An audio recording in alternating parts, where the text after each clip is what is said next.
Thank you very much, Claudia, for the introduction, and thank you very much for the invitation. It's a great pleasure to be here, and I'm very pleased to follow the invitation and tell you more about the missions, and in particular the mission on 100 climate neutral and smart cities, as you said.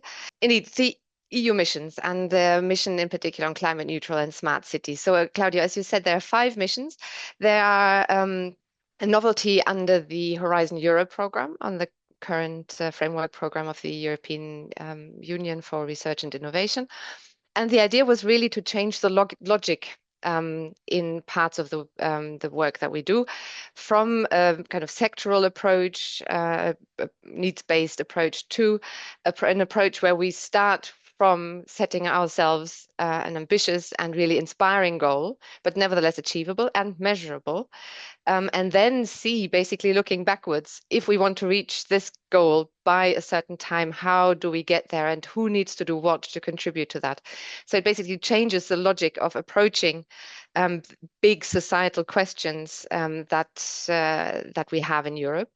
And amongst these 5 missions, there is one on cancer, there is one on soil, one on oceans, one on climate adaptation, and then also one on cities, so climate neutral and smart cities.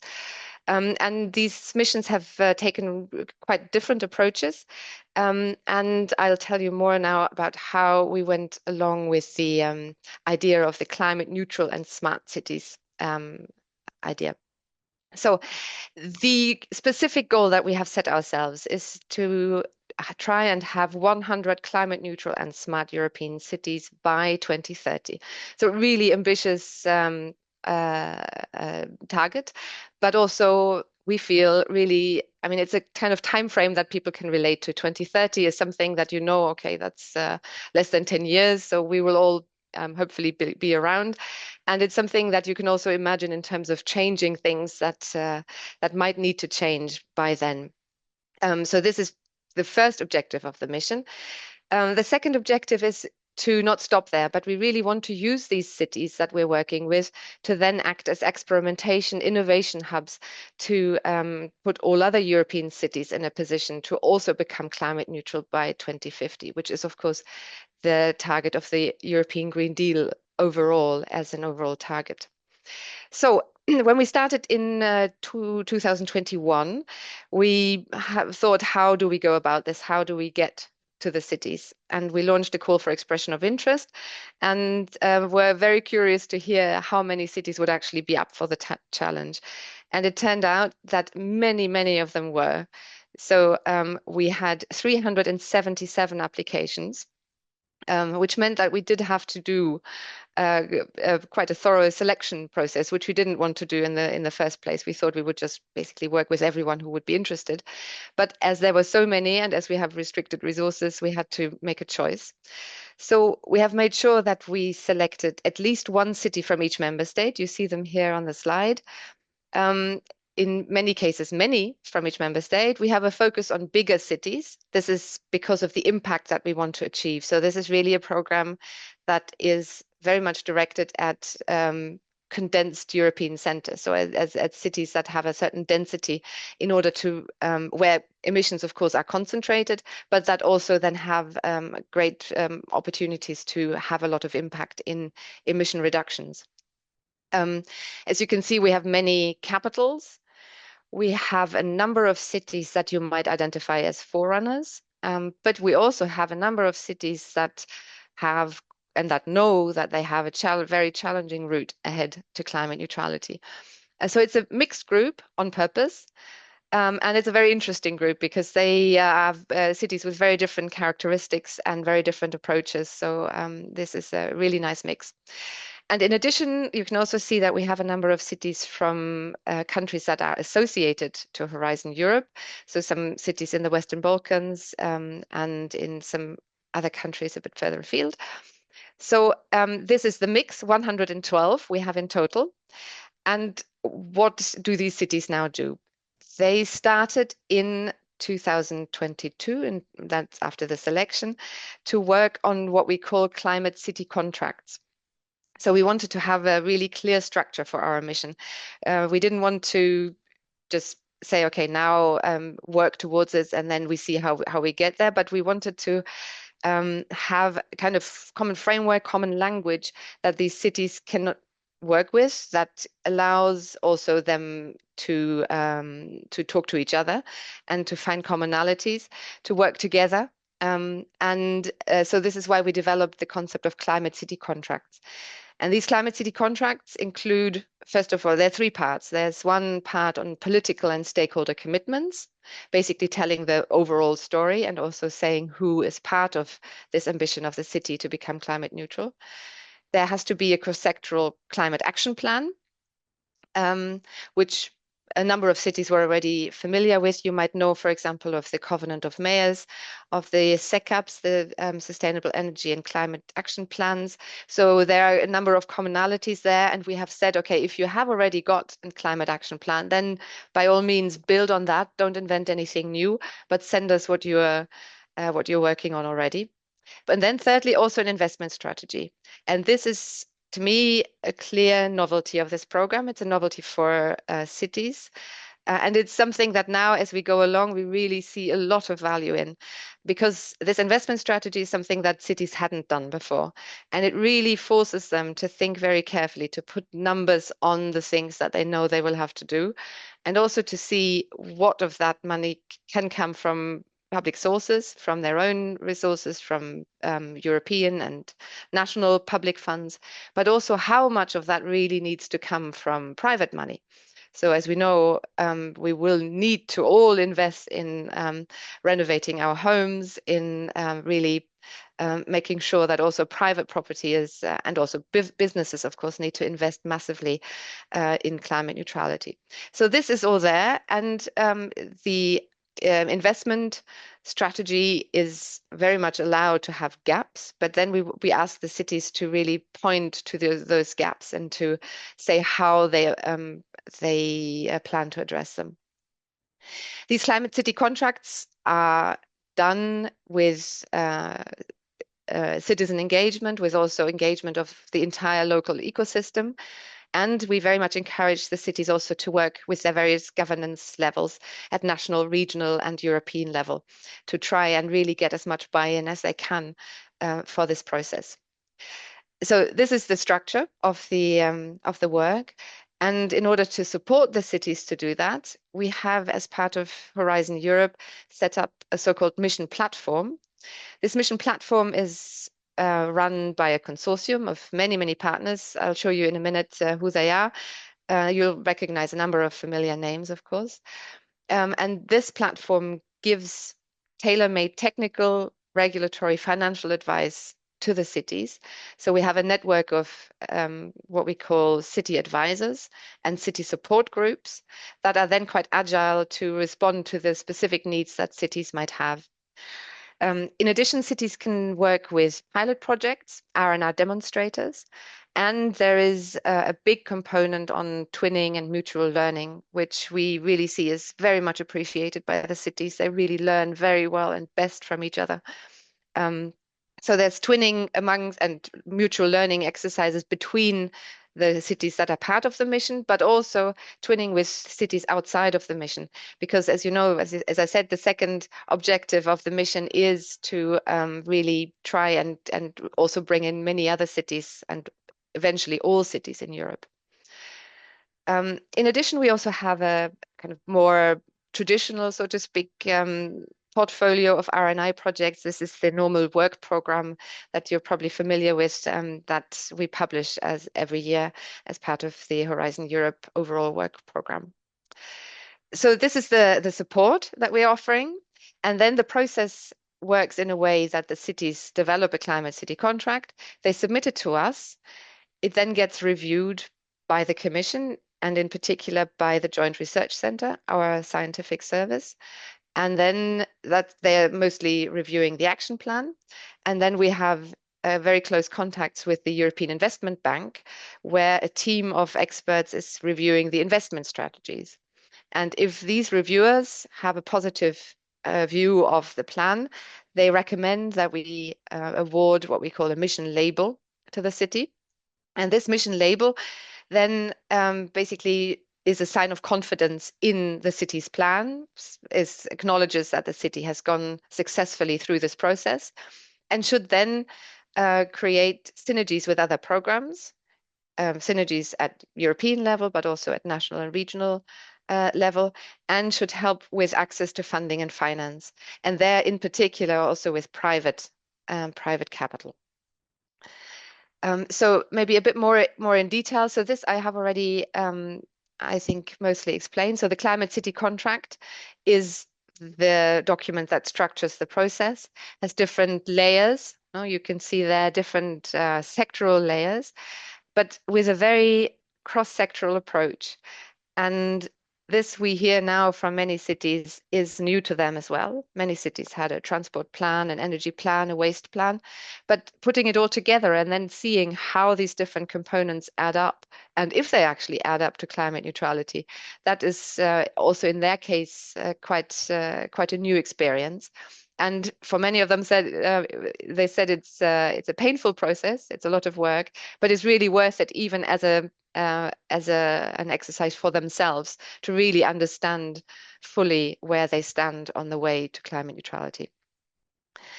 So there are different components. I already mentioned those. And you also find a link here on this slide to the Climate City contracts that have already been labeled. They are, as much as possible, they're public. There's some parts of the Climate City contracts that city prefer not to publish for commercial reasons or for especially in the investment strategy, but mostly the largest parts are made public.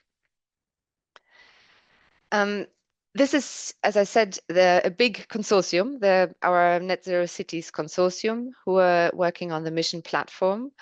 So you see there are a number of big players in the European cities life, so city associations. You see also a number of prominent research institutes. You see some think tanks, some association, for example, also of sectoral partners for like transport, for example, EIT Urban Mobility, UITP. You have ERIN there, and then also a number of universities and other partners for the different sectoral experience and knowledge, know-how that we need.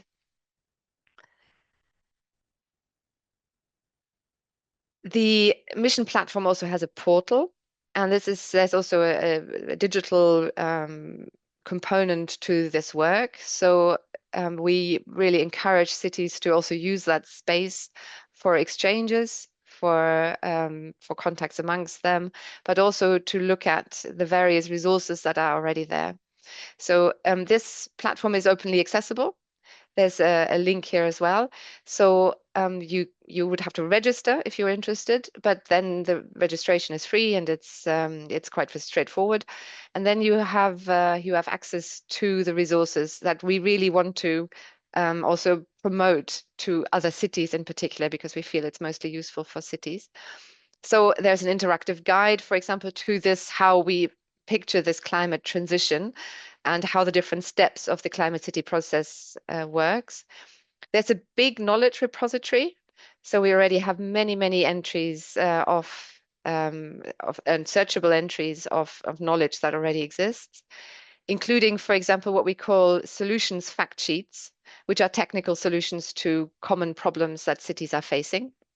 And this really brings together, for example, research results from existing and previous projects to see the state of the art on a certain question really at a quick glance, to then allow the city to first have a good overview of what the solutions are that exist, and then also their links and various leading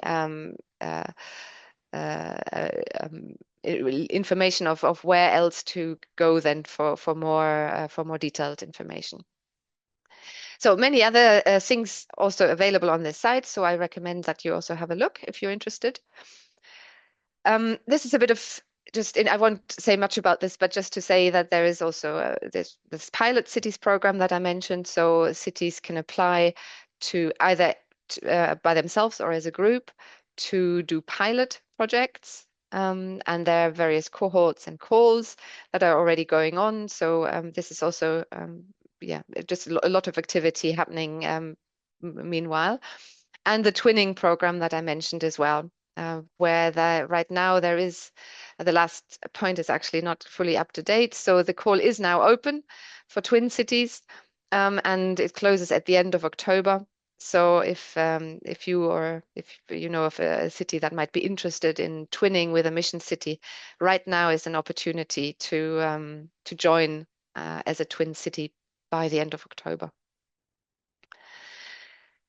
So I said the city started in 2022, in early 2022, and by now we already have 53 climate city contracts reviewed and the mission label awarded, which to us is really a great sign that the engagement is really sustainable. So the cities, some of them, especially the more advanced, were a bit hesitant at the beginning if this climate city contract process is really for them. It felt like a big, like a burden to fill in the various templates and to submit documents. But bit by bit, they really all see the benefit now. And we're very happy to see that we have already got 53 of our 112 cities labeled by now. So I've listed here the ones that received the label last year.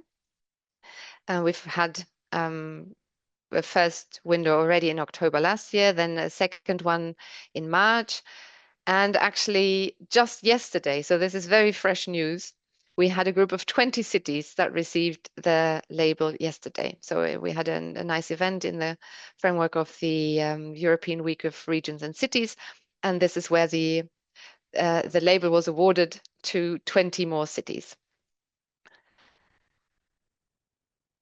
So then, of course, the question is what happens after the label? The city, many of them, of course, they're not doing only planning and then moving to action. It all happens because of the urgency. It all happens in parallel. But what we're trying to do then is to give these labeled cities then the possibility to have help with the implementation of their climate city contract, and that means financial help, regulatory help as well if we can, and also help with technical implementation. So for EU programs, for example, we have worked with colleagues in different departments to give advantages to mission cities in other programs. This has worked really well, for example, in the area of transport with the Connecting Europe facility. So their cities basically get extra points in the evaluation if they apply for a call under the facility. And 75 million euros have already benefited mission cities.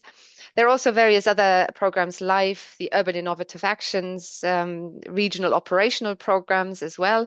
So there are a lot of synergies. I would maybe not talk too much about that now, but if you have questions, of course, I'd be happy to react. Especially these regional operational programs, the cohesion funds are very important for us because that's where quite a lot of money is, and that's also where the kind of policy priorities should really be very well aligned. And there we're working closely with the colleagues in DG Regio of the European Commission, and with the regional and national managing authorities in the member states. Another aspect that is very important to us is that the mission approach also gets promoted at national level. We really want to, especially because we had so many applicant cities that we could not select, we are seeing with member states, with our contacts in national ministries, how they might be able to help then spread the learnings that the mission cities in that country have to further cities in the same country. And in many countries, that is working extremely well. There are some countries that even started before we were officially operational as a European mission. And so, for example, in Sweden and in Spain, in Austria, there were very active networks right from the beginning. And now, as you can see, there's quite a long list of other countries where such either national mission platforms or national mirror groups of ministries, for example, have been formed to support the cities. And maybe a little bit more about funding and in particular also finance. So meaning not only public funds, but also private capital and then also loans, for example. We're working closely with the European Investment Bank. As I said, they're involved in the review of the investment plans. There is advisory for the cities. So the cities that are part of the mission have a central access point in the European Investment Bank for different financial advisory services that the EIB offers. And now in June, we were also very happy to hear that the EIB is also ready to put some lending envelope on the mission. So they have now ring-fenced 2 billion in lending. Okay, this is loans, not actual grants, um, to cities that have received the mission label. And to us, it's a very strong signal that we're really that we're partners in this and that the EIB is supporting it. And in addition, as I said, private capital, how do we get to that? There, the EIB and also us as public administrations, we can't really help very much. But we have created as part of the mission platform, the so-called Climate City Capital Hub. This is run by financial specialists who are familiar in particular with private finance. And they they offer basically the support that public funds and the EIB together cannot cover. So they engage with the city on their plans. That's the first thing. They assess the bankability of things. So they really take the investment plan and then step by step go through it. They then coordinate very closely with the other offers that are there. They help with advisory that is not available through other sources, help with the structuring, and then they also do investor outreach. So they bring together groups of investors and try and do some matchmaking and help the cities, especially help the cities and the investors, private capital, to have to speak the same language, basically, to understand what the needs are and what the possibilities are that investors can offer. Another, maybe I think it's the last aspect that I wanted to mention is also outreach to the private sector. We are encouraging cities also to work very much with their local businesses. Many of them are doing that already. They really bring the big industry player, the big manufacturing industries, what they have in their cities as big industry. They're bringing them on board as part of the Climate City contracts. But what we also want to do, and now with more than 50 Climate City contracts approved, we have a really good basis for that already, is to look together how we can bring the aggregate needs for products and services together, and then to allow companies then to gauge future demand and then hopefully also to reach lower prices for the cities.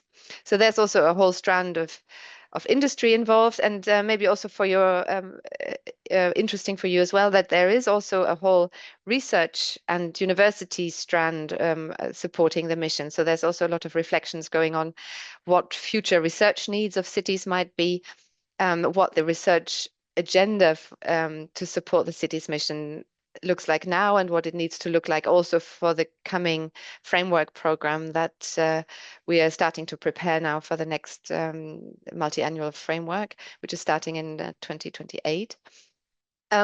So there is also the scientific side to it, of course, and that we're looking at closely. Yeah, I had one last slide, just very briefly on the outlook. What are we doing next? So we have, as I said, just yesterday awarded the last batch of mission labels. Now in October is the fourth and last submission windows for Climate City contracts. So we're really hoping for nearly all of the remaining cities to submit their Climate City contracts very soon. That'll be then quite a big amount of Climate City contracts to look at the same time. Maybe one event in case you're interested is our next annual event, the conference, which will take place in Vilnius in May, on the 6th to 8th of May 2025. And these last points there are a bit out of context there. I'm sorry, I should have had another headline before that.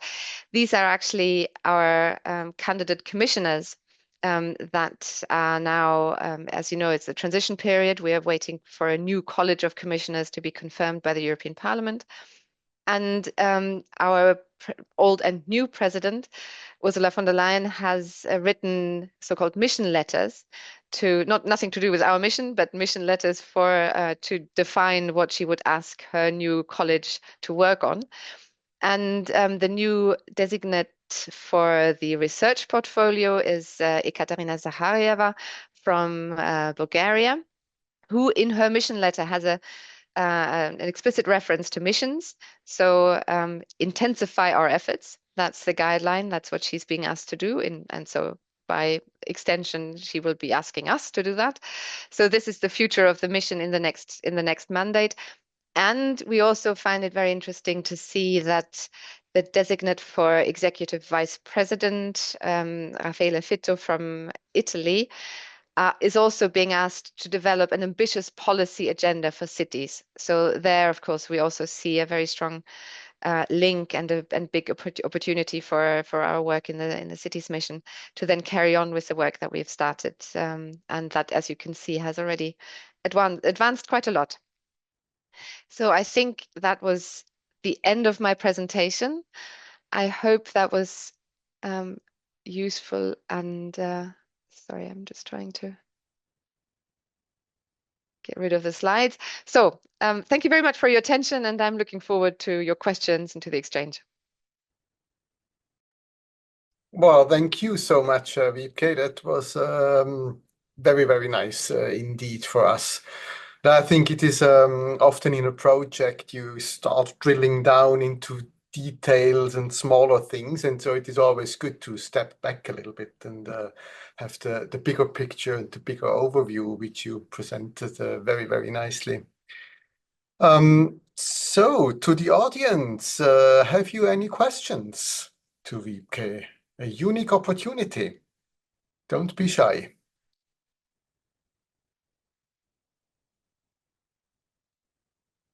Well, maybe I can start off with, well, it's not really a question. It is more, yeah, what your thoughts are. I was just reading the other day, I think Copenhagen was not mentioned in those cities. Well, maybe it is part of the mission, yes. It is part of the mission. And they had very ambitious plans, if I recall, that they wanted to be neutral by 2025 even. And then they scrapped the program. So they said, well, the technology is there. We know what to do. We did already what we could do. And basically carbon sequestration, which is needed to make it neutral, we cannot finance. So is this now, I mean, you were talking a lot of finances and possible vessels and EIB. So is this a way forward then for Copenhagen to bridge that gap they have? Yeah, no, indeed. So Copenhagen is an interesting case. They indeed had very ambitious, this 2025 deadline as that you mentioned. And then, as you said, they feel now that they can't do it by then because for the carbon capture and sequestration, they wouldn't be quick enough to do it by then. No, they say they would be ready to, but it's not possible so quickly. But they have not given up on it at all. They are just postponing their deadline, and they're still very much within the frame of the mission, within the 2030 timeline. We have not seen the Climate City contract yet, so I can't tell you exactly what's going to be in that. But indeed, I think so. Copenhagen was also amongst those who might have been a bit more doubtful in the beginning to invest very much in this Climate City contract. But now that there is much more clarity on this financial aspect, also on different ways of trying to get the private investment in, I think for Copenhagen in particular and for many other very advanced cities, that will be very interesting then to explore, both with possibly with the EIB, but also with private involvement. Okay, thank you. And I'm just checking the chat. There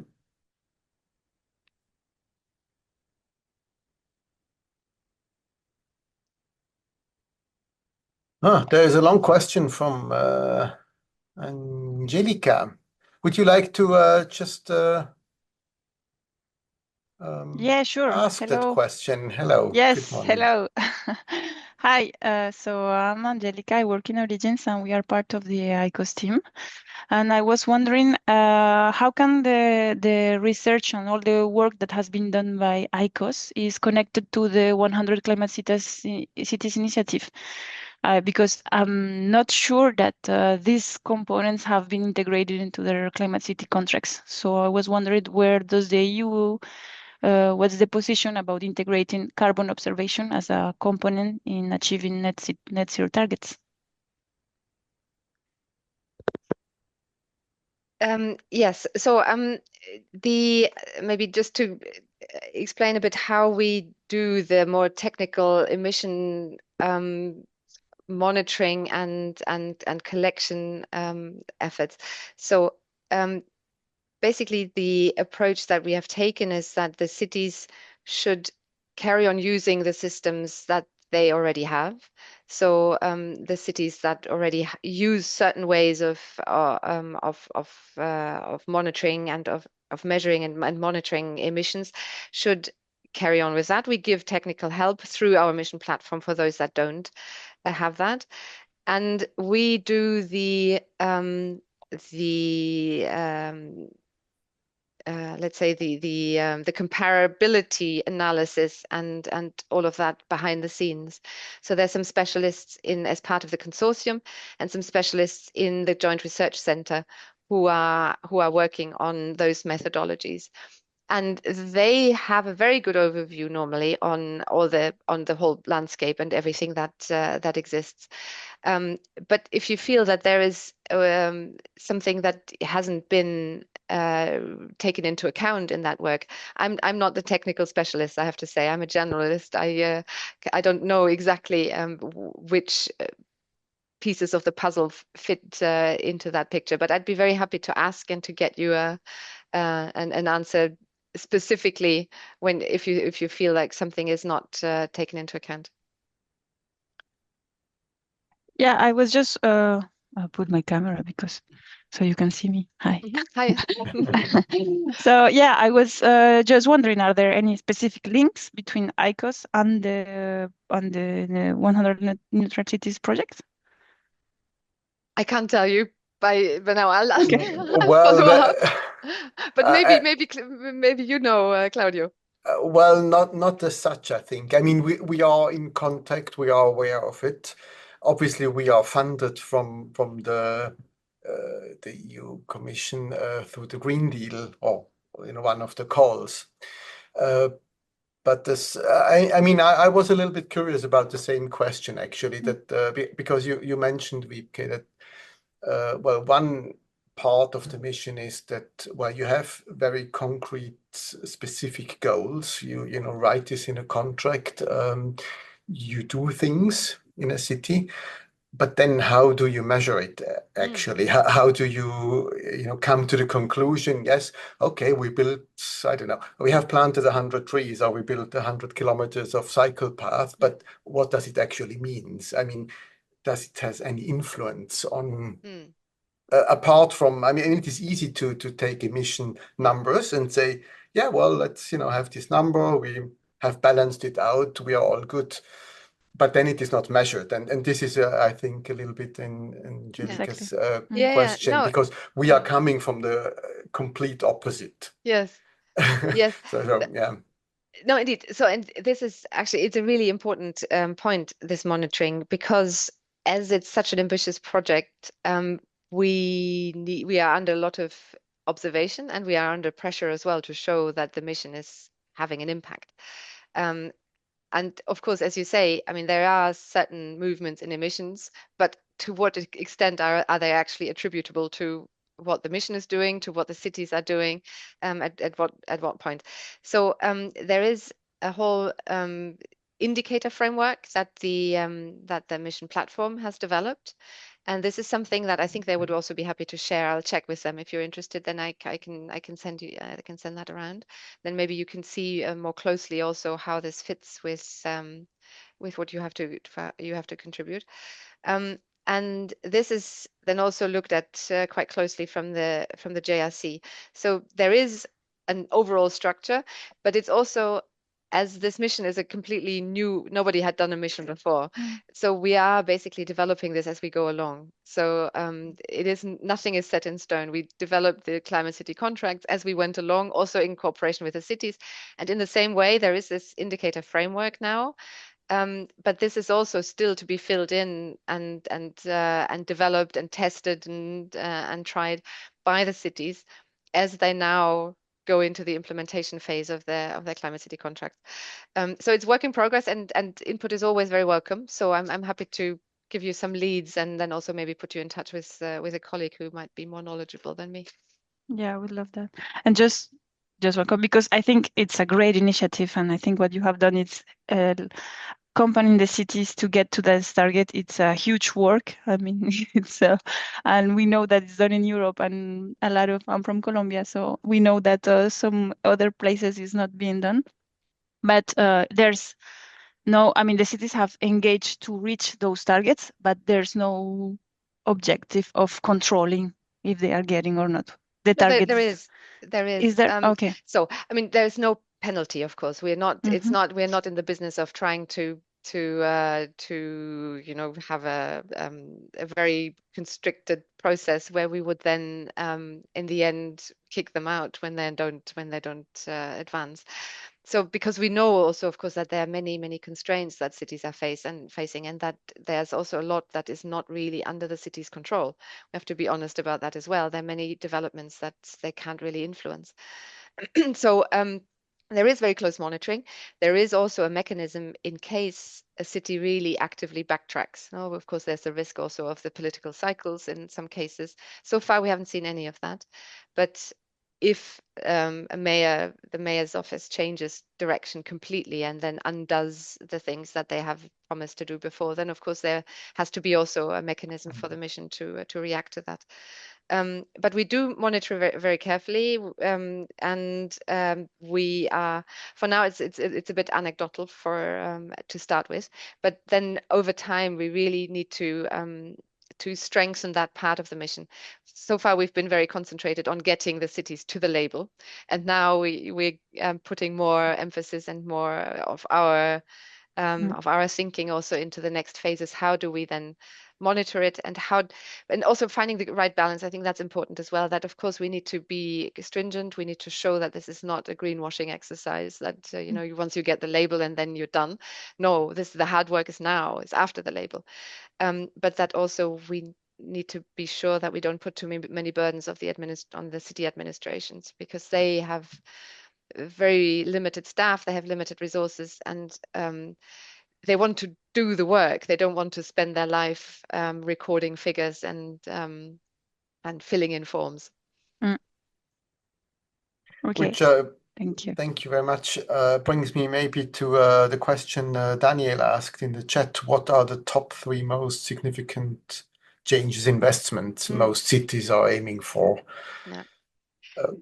Yeah. So the big ones are transport, of course. So decarbonizing local transport, investing massively in public transport, getting cars out of cities. This is a really a big one. Then buildings, the renovation, insulation of buildings. The building stock in many cities is old, and this is a huge effort. It's also really a huge effort in terms of simply basically the workforce needed and the material that's going to be needed to make buildings energy efficient. There's that. And then thirdly, if you're asking for 3, it's maybe waste management. That's a big one. And then also cities, if I'm allowed a 4th one, is cities that are now, I mean, for now we're looking at these Scope 1 and Scope 2 emissions. So these are the emissions that the city can influence directly. But many cities then, of course, know that there's the huge consumption-based emissions that are coming, and then the emissions of airports, of ports. And even though this is not strictly part of the mission scope, we hear from many cities that are very interested in working on that and working together to develop, first of all, a methodology how to have a good baseline for Scope 3 emissions, and then how to actually tackle them. So that's the more kind of future-oriented way of thinking. After they have done the things that they already know how to do, they basically just need money for it.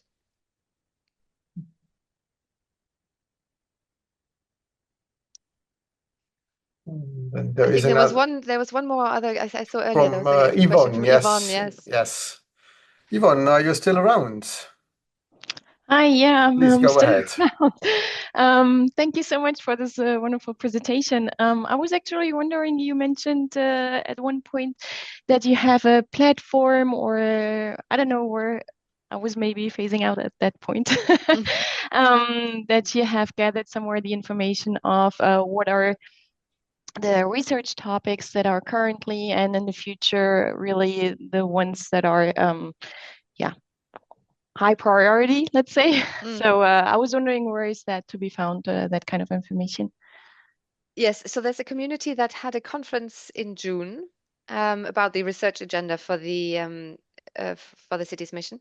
I think there are some conclusions of that available online. So I'll look for it, and maybe Claudio and Lisa, I'll follow up with them an email and send you a few links. So there is that. There's also the way, this is not really public information, but there is, we also try to have a good overview of the ongoing projects, because as you might know, there's always a risk with projects that there's a bit of a disconnect, that there's a project that is funded and that is doing great work, but then it might not be connected to other projects that are doing similar or related work. And especially after the end of a project, there's a risk that then the results don't go anywhere, and that maybe there's this link to implementation, the link to the cities is not made. This is why with all of the projects that we are funding as part of the city's mission program, we always ask to have a partner from a city in, and we also organize them as clusters. So the projects work together, coordinated by the mission platform, and talk to each other. So this kind of information, I mean, they're only, because the projects only just started, they're in the process of putting that together. So that doesn't exist in a public space yet as an information. But this work is going on as well. You might, if you're interested, there might be some of that in this portal that I mentioned. So there could be information. But I think the best lead is probably the follow-up to this conference that I mentioned, where this group is forming. You mean the mission data platform? I was just browsing on there. So there is the mission platform portal that has different sections, and there is also a section on research and innovation. So that could be interesting. But I think I'll follow up with a link to the follow up to this conference, the research conference. Okay, if you do leave your coordinates, maybe I will get in touch with you then. Sure. Thank you. Well, then, can UK cities take part and learn in any way? Well, and since my background is I'm coming from Switzerland, I know it's a little bit a strained situation to Switzerland from the European Commission. Yeah, and I think we can even extend the question, are there any plans to, promote the knowledge you gain to the world? Yeah. Yeah, no, good question, and good that you mentioned it. I meant to mention it and then forgot. So for the UK, we have 2 UK cities in the program. They're in as regular participants.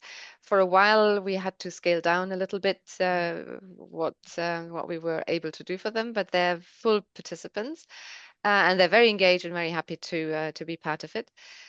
So this is also possible. Also, the twinning is open to UK cities. So the call that I mentioned that is now open until the end of October, that's a possibility. But the mission itself is restricted to the countries that are part of Horizon Europe, of course. Yeah. But then there is also an international branch or an international corresponding initiative. I don't know if you've heard of Mission Innovation, which is there's too many missions everywhere. Mission, mission, mission. So it's a program, a mission innovation that is co-led by the Commission, but with partners around the globe. And there is also an urban, as part of mission innovation, there is an urban transitions mission, which is co-led by the Global Covenant of Mayors.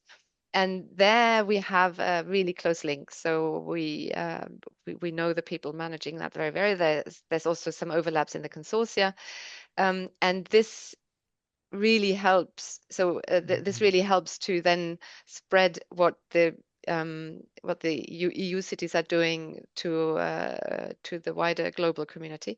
There are a number of cities that we have in common. So there's some European cities that are also part of the global mission. So this then helps as well.